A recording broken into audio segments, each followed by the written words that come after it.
nafasi ya jina la Yesu katika uhalisia. Uelewe kitu hiki kwamba Mungu amelichagua jina la Yesu, akawekeza uhalali wa kuleta majibu, akawekeza mamlaka kwamba litakapotumiwa jina hili liweze kuleta ufumbuzi kwa yeyote ambaye ameliamini na kulitegemea. Kwa jina la Yesu limefanyika kuwa ndio ufumbuzi wa kila tatizo hapa duniani. Limefanyika kuwa majawabu ya kila swali hapa duniani. Na hili jina la Yesu, kwa nini limepata hadhi hiyo, limepata heshima hiyo, limepata haki hiyo? Nitakueleza.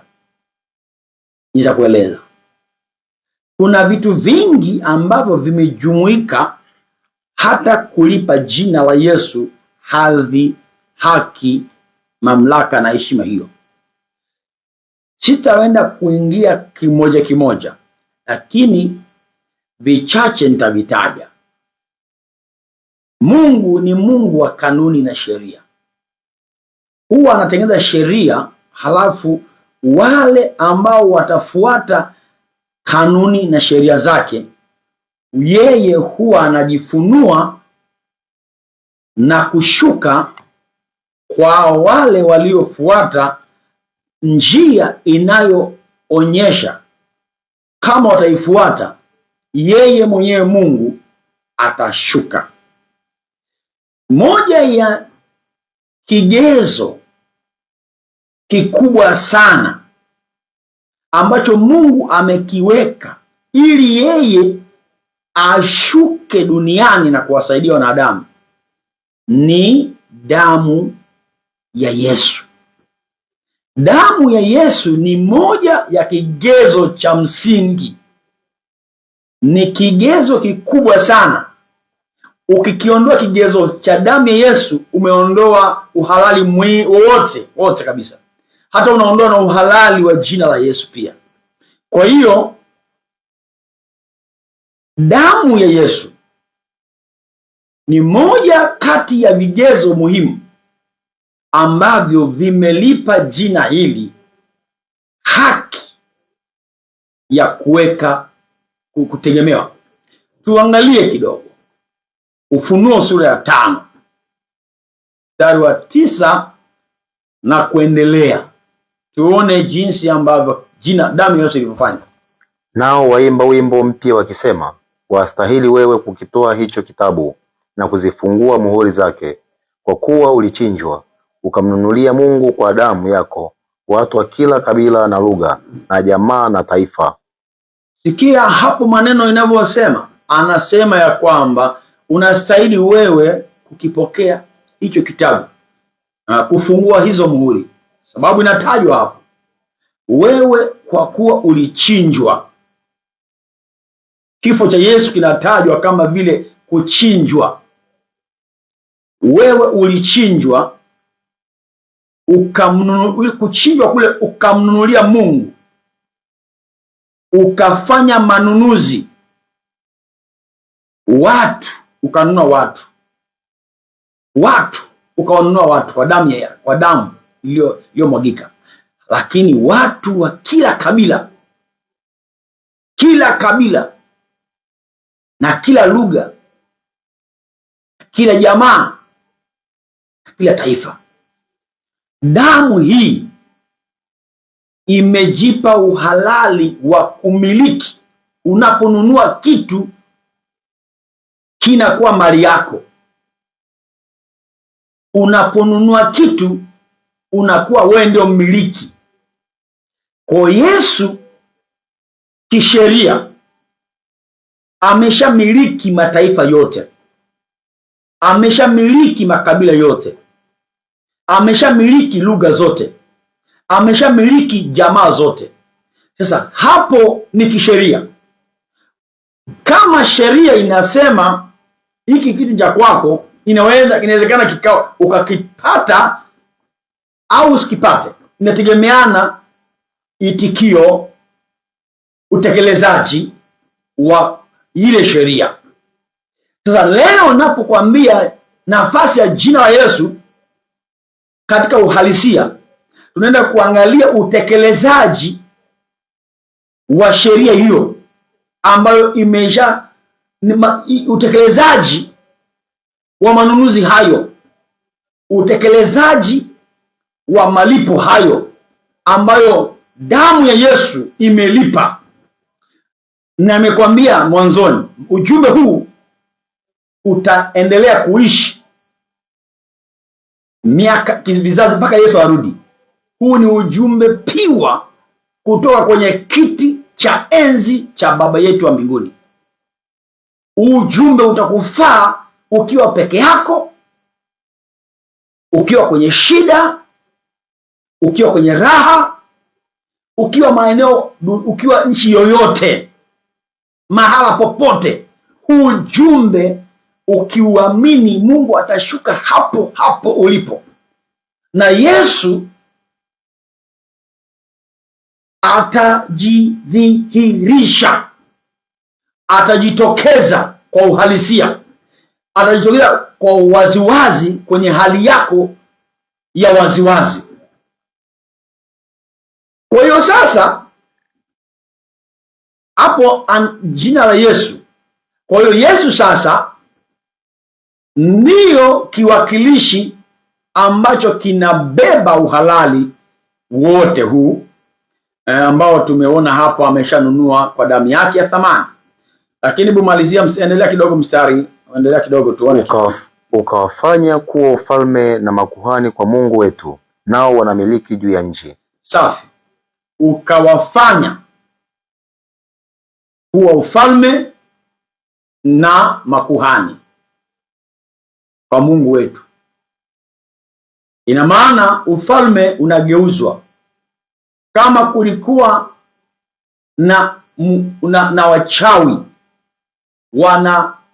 wanatawala katika maisha yako, kama kulikuwa na mizimu inatawala katika maisha yako, kama kulikuwa na mnuksi na mikosi inatawala katika maisha yako, kama kulikuwa na mashetani yanakumiliki na kutawala, anafanya mabadiliko, anafanya kugeuza ufalme kwa Mungu wetu. Ina maana Mungu sasa anakuwa amepewa uhalali wa kuwa kukumiliki wewe. Sasa wewe ukikataa ni sawa, lakini naamini huwezi kukataa, na hivyo nataka nikuombe na kuelekeza, kwa kuwa Mungu, kwa kuwa damu ya Yesu imefanya kazi ya kumnunulia Mungu watu wa kila kabila. Sasa hiyo ni kwa ujumla sana, ili kusaidie wewe. Fanya hivi, ondoa ile watu wa kila kabila, jiweke wewe, sema damu ya Yesu, kwa damu ya Yesu ukamnunulia Mungu Moses Kingu. Unaona nilivyoweka jina langu hapo? Ina maana sehemu ile ya watu wa kila kabila. Sasa jiweke wewe, unakubali kwa damu yake ukamnunulia Mungu Moses Kingu kuwa mali ya Mungu. Unaweza nawe kuweka jina lako hapo, na hivyo hivyo unaweza sasa ukaendelea kuweka majina ya wapendwa wako, na vivyo hivyo unaweza kuendelea kuweka majina ya maeneo, ili ule umiliki ubadilike. Na unapofanya hivyo lazima umalizie neno hili, useme katika jina la Yesu. Sasa ili unipate vizuri, unapoongelea uhalisia katika jina la Yesu, sasa nafasi ya jina la Yesu katika uhalisia ina maana hii. si lazima utaje sasa vipengele vinavyohalalisha uhalalisha kila kitu ambacho Mungu amekifanya kuwa uhaki kwetu. Unasikia tu taje kitu kimoja, jina la Yesu. Nitoe mfano niliotoa nilipokuwa nikihubiri Jumapili. Fedha katika mataifa mbalimbali ziko fedha halali. Sisi hapa Tanzania tuna fedha halali. Fedha yetu ya juu kabisa hapa noti ni shilingi 10,000. Nchi zingine kama Amerika yale ya juu ni dola 100. Sawa, na kila nchi na hela halali na ile ya juu uiko. Sasa kwa hapa Tanzania kuna noti inayoitwa halali, fedha halali kwa malipo ya shilingi kadhaa. Ina vigezo. Ili iwe fedha halali ina vigezo, na vile vigezo vikitimia ndipo ile fedha inatajwa halali. Hata kama inafanana vile vile rangi na vitu vyote, kama itapungua, hiyo ndio inaitwa fedha feki au pesa bandia. Kwa utaona katika fedha yetu ya Tanzania, utaona kuna, ukiangalia vizuri utaona kuna alama ya twiga pale, utaona kuna kamstari fulani, lakini utaona pia kuna sahihi ya gavana na hata ya waziri, na kuna vitu vingine kadha kadha. Vyote vile vinahalalisha hiyo ni fedha halali. Sasa unapokwenda dukani, uendi ukaanza kusema nina hii pesa, angalia ina sahihi ya gavana, angalia ina picha ya twiga. Sasa kwa sababu hiyo vyote hivyo sasa nipe mchele. Hapana, usemi hivyo. Unaenda tuambia nataka mchele, unatoa hiyo pesa shilingi 10,000. Kwa unataja tu shilingi 10,000. Hutaji vipengele vinavyoifanya ile pesa iwe halali, lakini viko mle ndani. Na sasa kuna vitu vidogo sio vidogo, kuna vitu ambavyo vinafanya jina la Yesu liwe na uhalali kutumika kama signature, yani kama idhinisho la kukuruhusu wewe kupata kitu chochote ambacho unakitaka. Ukilitaja tu unaruhusiwa kupokea. Hivyo vitu ukiangalia details zake, sasa moja wapo tunasema ni damu ya Yesu, ni Roho Mtakatifu, neno la Mungu, malaika, ahadi zote za Mungu. Sasa hivi vyote ni vigezo ambavyo vimeainishwa. Unaweza ukaamua ukilitaja jina la Yesu, anaweza wakaja malaika kukusaidia, au ukataja jina la Yesu, Roho Mtakatifu akashuka, au ukataja jina la Yesu, kile ambacho damu ya Yesu imekifanya, ukasamehewa dhambi, sababu au ukaponywa magonjwa. Kwa hiyo damu ya Yesu, kwa hiyo jina la Yesu lenyewe linakusanya vigezo vyote, zile ahadi zote za Mungu, kuanzia kitabu cha Mwanzo mpaka kitabu cha Ufunuo, zote. Hata kama usipoitaja moja moja, ukishalitaja jina la Yesu inahesabiwa kuwa umeshahitaji ile ahadi. Hata kama usipokiri mstari fulani, ukitaja jina la Yesu inahesabiwa ule mstari umeshaukiri. Lakini cha muhimu ni hiki, ni muhimu uwe unajua, hata usipotaja uwe unajua Roho Mtakatifu anafanya kazi gani, unajua malaika wako pamoja na wewe, unajua ahadi za Mungu. Kwa unapokuwa unajua, huna haja ya kurejea kusema kitu kimoja kimoja. Unaweza kusema kwa jina la Yesu wachawi wameshindwa, hivyo tu. Kwa jina la Yesu wachawi hamniwezi.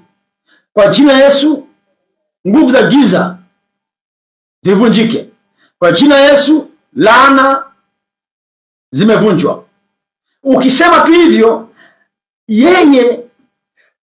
yule anayehusika kuja kuhalalisha, kuthibitisha ni kweli nguvu za giza zimeshavunjwa, kwa hiyo wanashuka wale malaika wanaokuja kuhakikisha nguvu za giza zinavunjwa.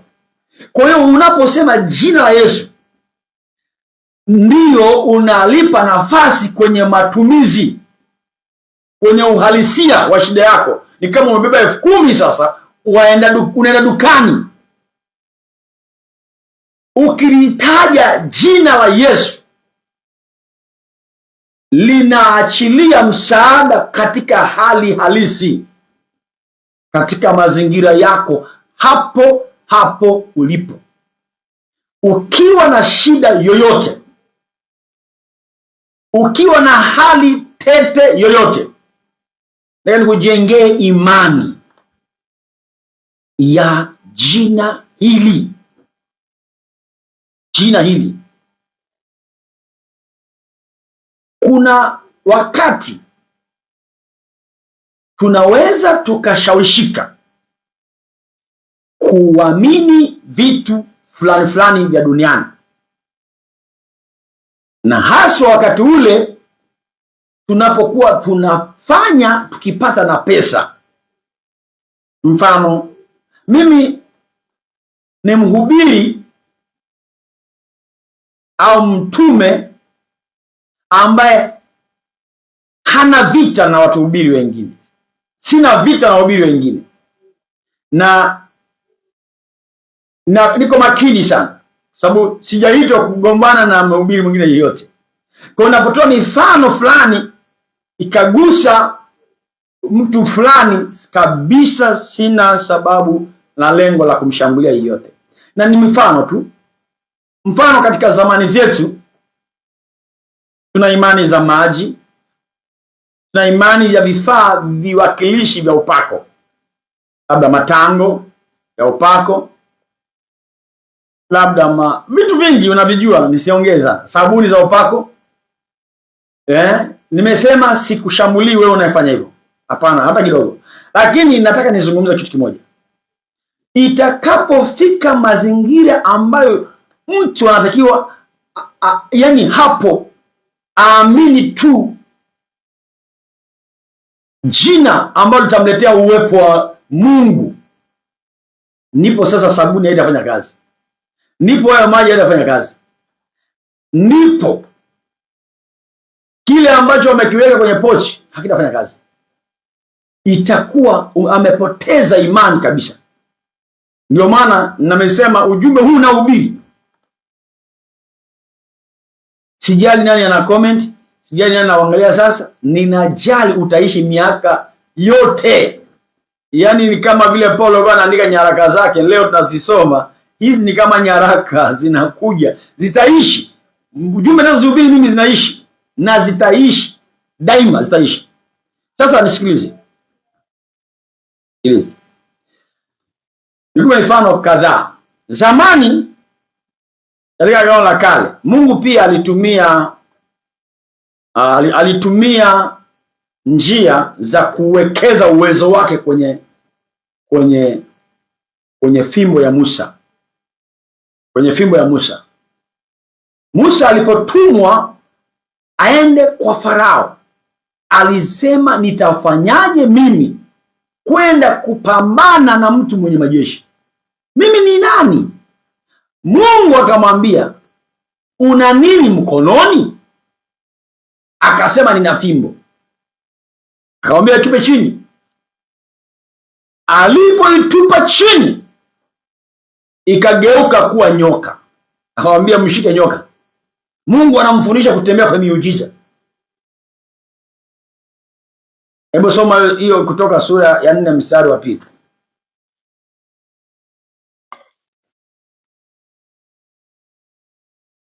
Neno la Bwana. Bwana akamwambia, ni nini hiyo ulionayo mkononi mwako? Akasema, ni fimbo. Akamwambia, itupe chini. Akaitupa chini, nayo ikawa nyoka. Musa akakimbia mbele yake. Bwana akamwambia Musa, nyosha mkono wako kumshika mkia. Akaunyosha mkono wake akamshika, naye akageuka kuwa fimbo mkononi mwake. Twende sura ya 7 mstari, anzia soma tu mstari wa 10 nafikiri. Hapo Mungu anamwambia nenda kwa Farao, tumia tu hii fimbo. Soma hapo. Basi Musa na Haruni wakaingia kwa Farao, wakafanya vivyo kama Bwana alivyowaambia. Haruni akaibwaga fimbo yake chini mbele ya Farao, mbele ya watumishi wake, ikawa nyoka. Ndipo Farao naye akawaita wenye akili na wachawi na hao waganga wa Misri, wakafanya vivyo kwa uganga wao. wakabwaga chini kila mtu fimbo yake, nazo zikawa nyoka, lakini fimbo ya Haruni ikazimeza fimbo zao. Nisikilize pendo wangu, Mungu anatupatia vitu vizuri, vitu vya ufunuo hapa, vitu vya ufunuo sana. Mungu amewekeza uungu kwenye mkono wa Musa, kwenye fimbo ya Musa, na alipokwenda kwa Farao na yeye ana waganga na wachawi, wanajua siri za kugeuza fimbo kuwa nyoka. Ndio ujue mambo yanavyokwenda,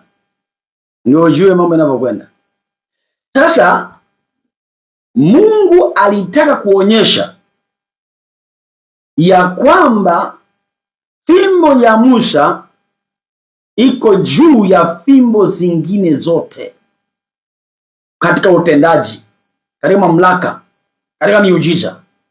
Kwa kuwa adui alishazoea kufanya uganga, kama alivyozoea kukuloga wewe na kuloga biashara yako, hajui wakati huu umeanza kupata siri mpya ya kuwekezewa jina ambalo liko juu ya majina yote. Adui hajui, anaendelea na mipango yake kama zamani, kukujia usiku na kukabakaba, kusumbua watoto wako, kusumbua mambo yako. Ajui, anaendelea tu, anapanga hivyo aje na leo. Nisikilize, fimbo ya Musa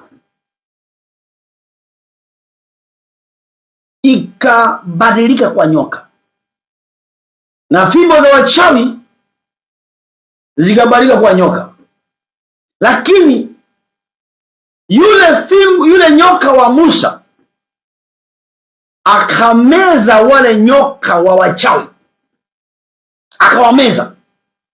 Habari njema kwako ninayo. Nina habari njema kwako.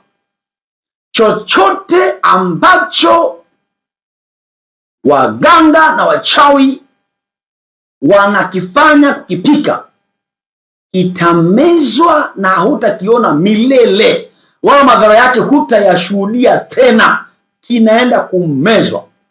Sasa hii fimbo ya Musa ambayo ilitumika zamani, na ningekupa mifano mingi tu, mingi sana, lakini soma kitabu cha Kutoka chote. Ila zamani hizi, nyakati zetu, hatutumii tena fimbo ya Musa. Katika siku zetu tunatumia jina, Ndio maana Biblia inasema kule kulikuwa natumika mifano mingi. Hata wakati mmoja Mungu alimwambia Musa atengeneze nyoka wa shaba. Inasema kama vile Musa alivyomuinua ile nyoka wa shaba jangwani, ndivyo Yesu Kristo ameinuliwa, ili kwamba kila anayemwamini nyoka wowote wasimdhuru, au shetani wasimdhuru. Kwa hiyo fimbo ile ndio Yesu Kristo, ndio jina la Yesu. Fimbo ya Musa ndio jina la Yesu, ndio mbadala wake. Yaani kile ambacho fimbo ya Musa ilikuwa inafanya, siku hizi ni kulitamka tu jina la Yesu, mambo yanafanyika. Sasa ili upate faida, soma kitabu cha Kutoka, kisome vizuri, kisome. Halafu kisha kisoma, uangalie kila mahali ambako miujiza inafanyika kupitia fimbo ya Musa. Mahali fulani aligonga maji yakabadilika kwa damu, mahali pengine akagonga maji yakabadilika yakafanyika kuwa machura, mahali pengine. Yani ni mambo ya kutisha ilifanyika. Kwa leo hii ni kutamka tu, ni imani katika jina la Yesu. Sasa unapoweka imani katika jina la Yesu, ndipo unaruhusu kila kitu kilichoainishwa ili msaada wa Mungu utufikie. Msaada unashuka pale,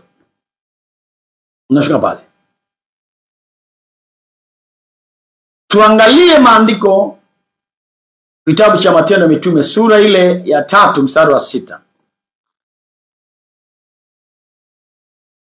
Lakini Petro akasema, mimi sina fedha wala dhahabu, lakini nilicho nacho ndicho nikupacho. Kwa jina la Yesu Kristo wa Nazareti, simama uende. Huyo ni kiwete aliyezaliwa hivyo, ana miaka karibu 40. Alikuwa ni ombaomba. Petro anatupa somo, anasema swala hili, tatizo hili halihitaji pesa. Pesa hapo haisaidii. Ndio alikuwa anamaanisha hivyo. Hapo mali na dhahabu hazifai, haziwezi kuleta msaada. Hapa nina kitu nilicho nacho ndicho kitakusaidia wewe. Wako watu wengi leo wako na huzuni, wamekata tamaa. Kwa nini? Kwa sababu hawana fedha, kwa sababu hawana mali. Haina maana pesa ni mbaya, pesa tunazihitaji, lakini kuna vitu ambavyo fedha haziwezi kukusaidia. Ndipo Petro anasema hapa, niko na jina tu, jina la Yesu. Mimi Moses King nina jina la Yesu. Jina la Yesu nililo nalo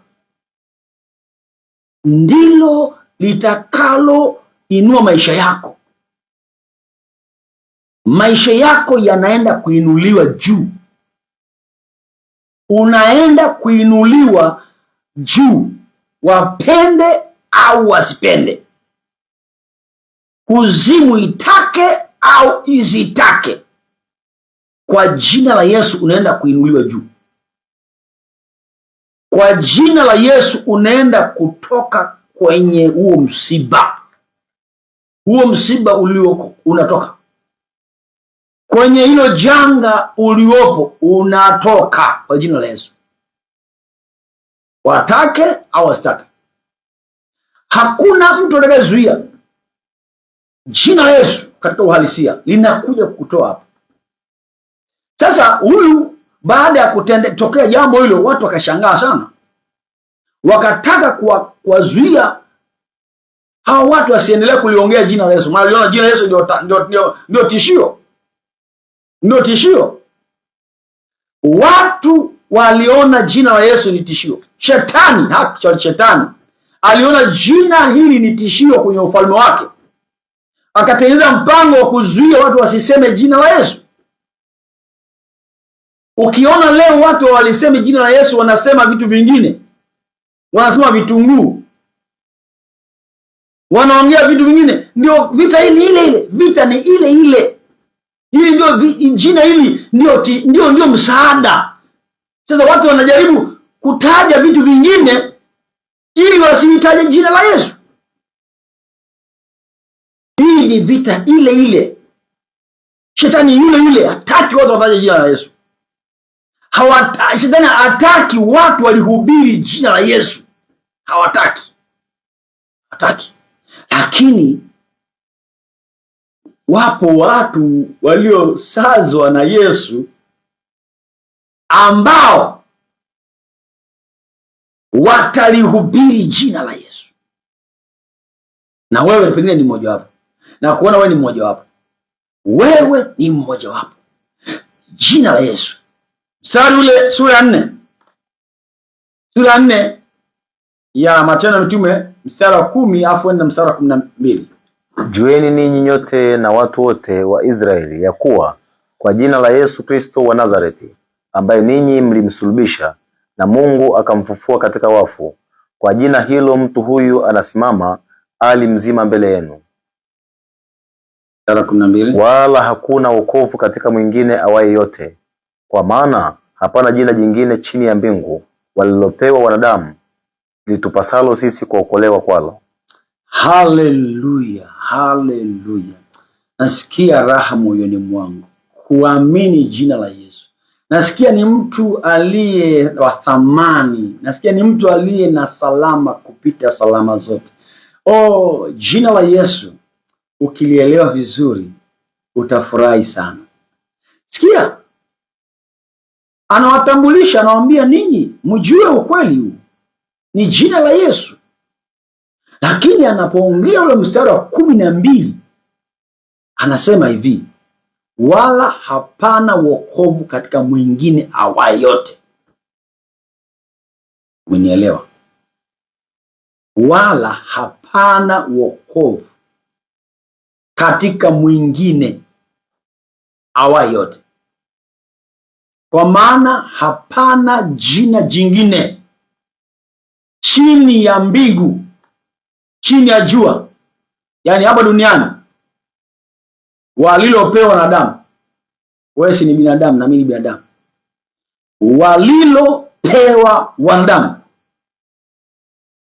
litupasalo kuokolewa kwalo.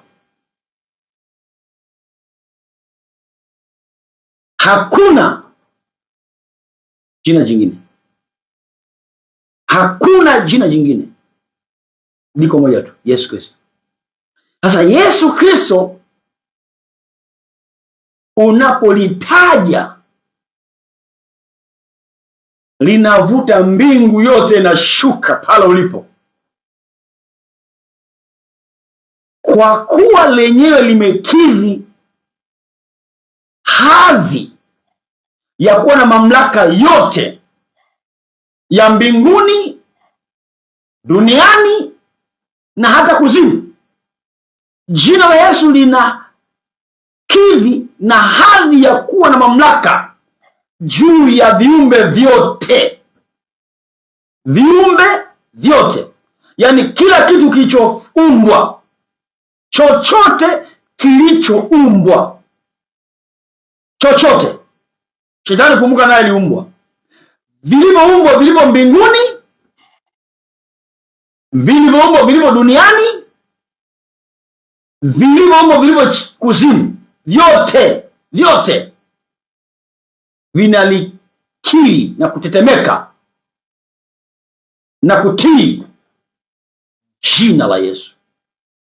Viumbe hivi havijatii vitunguu tunavyovitumia na matango ya upako, havijatii. Jina la Yesu ndiyo peke yake. Mara moja inaweza kufanya kazi, kwa sababu ukipata ufunuo siku moja, kama kuyaombea maji mtu akanywa akapona, ni sawa kabisa. Ni sawa kabisa, ila usifanye tu kama sheria. Lakini mimi naamini mafunuo sana, naamini mafunuo, naamini sana kwa mafunuo. Nikipata ufunuo fulani na ufanya ufunuo huo, kwa sababu Mungu hatuwezi kujifunga kwenye box. Kama amekupa ufunuo fulani, tumia ufunuo huo, lakini usijenge dini kwenye ufunuo. Fanya ufunuo wao, usiogope, lakini usijenge dini kwenye ufunuo huo. Tuende kwenye maandiko mengine. Wafilipi 2 mstari wa 9 hadi 11. Wafilipi 2 mstari wa 9 hadi 11. Neno la Bwana. Kwa hiyo tena Mungu alimwadhimisha mno, akamkirimia jina lile lipitalo kila jina, na kila ulimi umkiri ya kuwa Yesu Kristo ni Bwana. Umeruka mstari. Rudia tena, anzia mstari wa 9.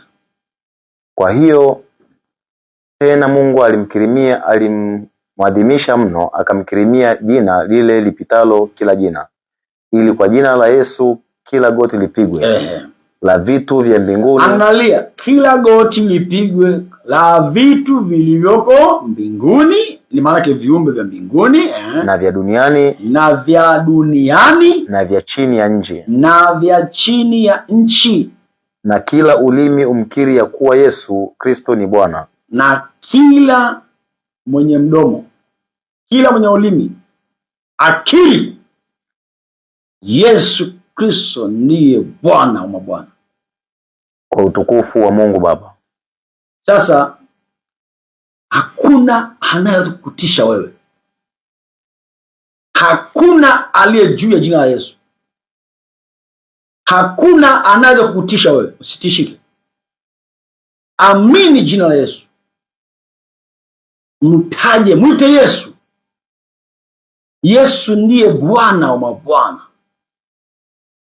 ndiye mfalme wa wafalme, ndiye Mungu mkuu juu ya miungu yote peke yake, ambaye tunaona inathibitishwa tena kwenye Ufunuo 5, inatajwa viumbe vyote vya mbinguni, baharini, nchini na kuzimu, vyote vinatetemeka na kudondoka mbele ya jina la Yesu. Nafasi ya jina la Yesu katika uhalisia, litaji jina la Yesu. Usiku wa leo muite Yesu. Usiku wa leo usilale bila kumuita Yesu. Mwambie tu, naliamini jina lako, naamini jina la Yesu. Sema, mimi nalala kwa jina la Yesu, mimi ninalindwa kwa jina la Yesu. Sema, usiku wa leo nitalindwa kwa jina la Yesu. Sema, nafanya kwa jina la Yesu. Anasema, lolote mlifanyalo fanyeni kwa jina langu. Chochote ufanyacho, sema, watoto wangu wamelindwa kwa jina la Yesu. Biashara yangu ninaiombea kwa jina la Yesu. Miradi yangu ninaibariki kwa jina la Yesu. Chochote taja, umalizie jina la Yesu. Hivyo tu. Anasema Yohana 16:23,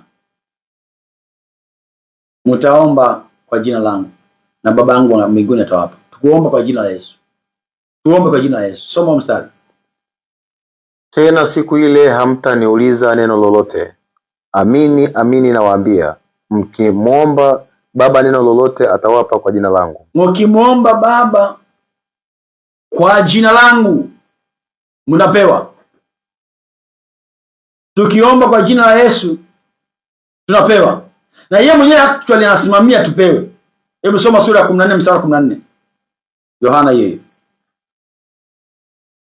Mkiniomba neno lolote kwa jina langu nitalifanya. Mkiniomba neno lolote kwa jina langu, kwa jina langu, kwa jina la Yesu nitalifanya. Nitalifanya. Ndugu zangu, tumshukuru sana Mungu. Tumshukuru sana sana sana Mungu kutupatia jina hili la mwanae Yesu Kristo. Mshukuru sana. Mungu amekupa jina hili. Mungu amenipa jina hili lilete majibu. Litupe majibu. Usiwe na wasiwasi. Hata kama unaona mambo hayajabadilika, usiwe na wasiwasi. Baki kuamini tu.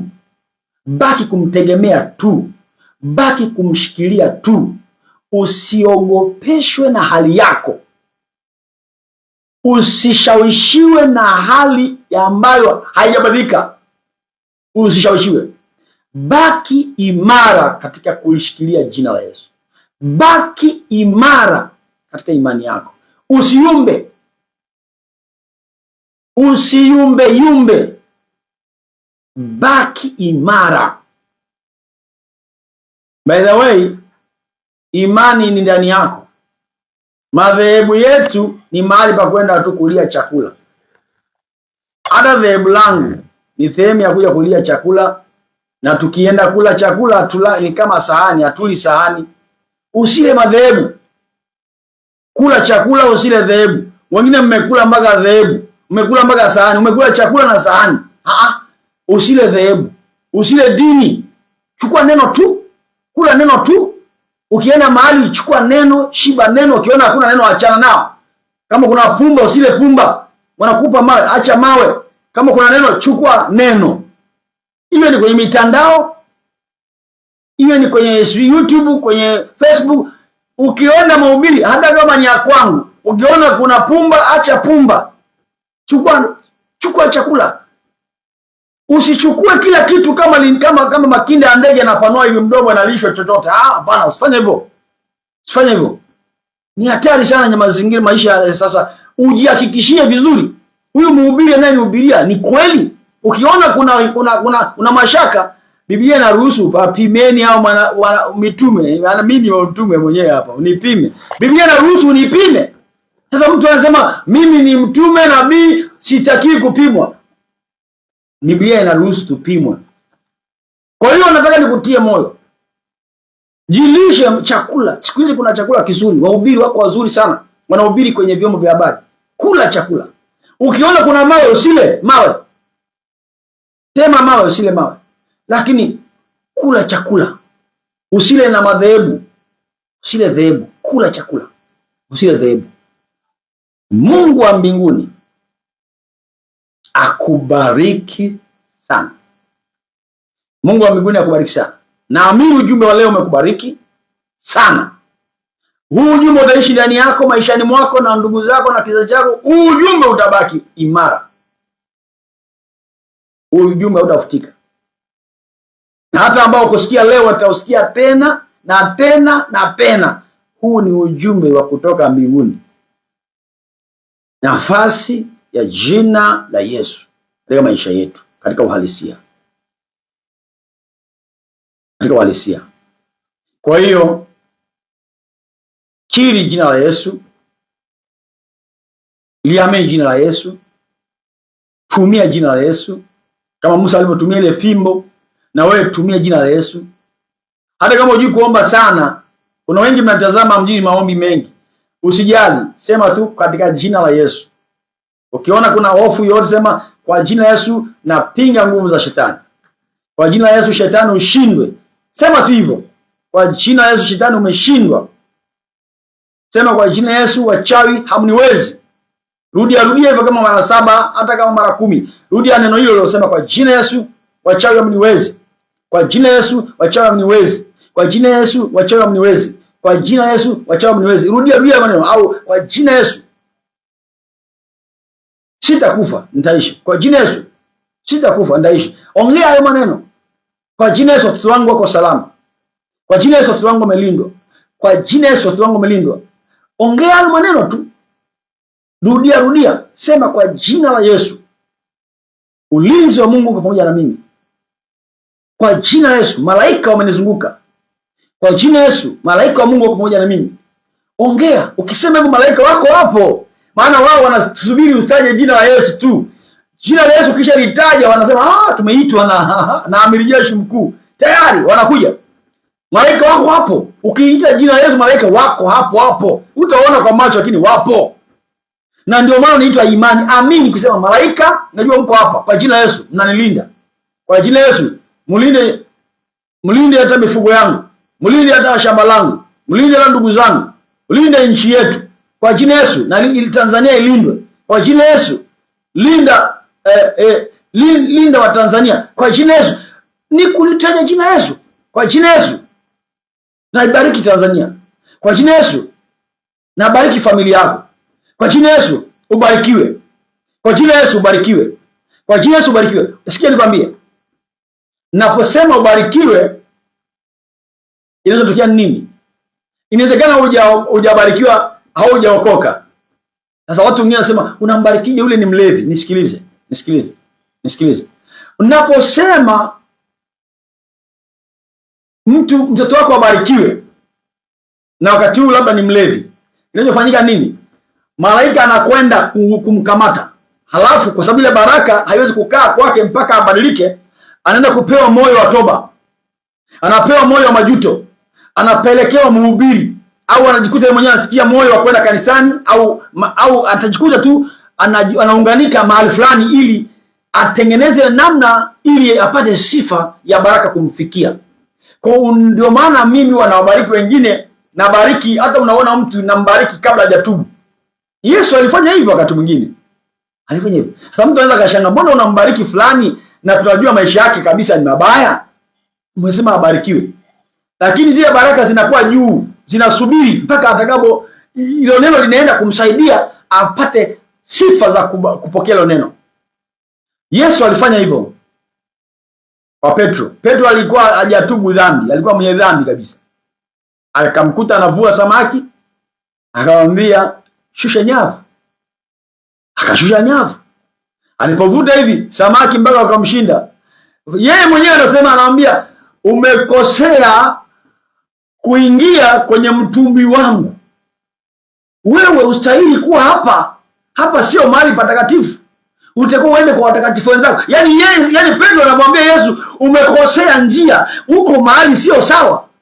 Hapa sisi ni wavuta bangi, umekuja kwa wavuta bangi hapa. Si unajua watu wanaovua samaki wakati mwingine wako na mambo mengi. Mimi nimeshafanya huko mambo ya baharini kidogo najua. Nilikuwa na mtumbwi kabisa, mtumbwi. Niangalia wananifahamu. Kule kwenye eneo fulani nilikuwa nafanya mishonari. Tulikuwa na mtumbwi kabisa wa kwetu. Sasa ule mtumbwi nikawapatia vijana fulani. Siku naenda kuutembelea nikakuta mairizi yamejaa huko nyuma. Nikamwambia nini? Nikamwambia mzee huko ndani hatuingiaji hivi. Hatuingiaji hivi mzee huko. Ukienda bila hivyo hautoki. Wana imani hizo. Lakini kwa ni mtumbwi tumeununua kwa hela ya kanisa. Lakini tukawaacha wenyewe wale wakaweka mairizi. Maana wanajua tukienda bila mairizi tutazama. Nikamwambia yatoeni. Sasa Petro naye pengine alikuwa na mairizi, lakini Yesu akajifanya hajayaona. Yeye akamwambia tunaenda kavue samaki. Alipoona samaki, Yesu njia hii umekosea. Akamwambia usiogope. Sasa mimi kwangu ni mwenye dhambi. Unaona Petro anasema, ondoka kwangu Bwana, mimi ni mwenye dhambi. Alafu Yesu anamwambia usiogope. Kwanza leo wewe nitakuwa navua watu. Kwa hiyo kuna namna nyingi za kuhubiria watu. Hatuendi kwa sheria. Mimi mara nyingi nikaenda nikakaa na mtu ambaye kabisa hamwamini Mungu. Lakini imani yangu inanifundisha huyu anaenda kubadilika. Lakini naweza nikahubiri akaokoka kwanza. Yote ni njia za Mungu. Sasa lazima kumsikiza Roho Mtakatifu. Nimekupa somo pia hapo. Nimekupa ufunuo hapo pia. Usihukumu tu watu. Usihukumu watu hivi. Usihukumu watu hivi. Kuna watu unaona sasa hivi wako maisha ovyo ovyo, wamepangwa kuwa wahubiri wakubwa. Ni watu wazuri sana. Kwa hiyo wewe muamini Mungu. Ukimwamini Mungu utaihubiri Injili. Injili unajua sio kuhukumu watu, sio kuhubiri sio kulaumu watu. Unahubiri tu mambo ya nje. Unahubiri mambo ya nje tu. Utachoma moto. Tunahubiri Injili, ni habari njema iletao wokovu. Hapo nimewasaidia injilisti. Mimi mwenyewe nilikuwa mwinjilisti, nilikuwa nahubiri Injili kama hiyo. Nikipita akasema mnachomwa moto, lakini Mungu atusamee. Wa injilisti tuna Injili kali sana. Lakini wakati mwingine ndivyo tumerithi kwa waliotangulia. Ndivyo wanavyohubiri na sisi tunahubiri hivyo. Kwa lakini Mungu atufundisha polepole. Kwa hiyo inawezekana wewe mwinjilisti unaniangalia sasa hizi uko na hivyo unawasha watu moto. Lakini polepole ndio hivyo utafika pazuri tu. Kadri una neema ya Mungu endelea hivyo usiache, lakini Mungu atakufundisha hatua kwa hatua.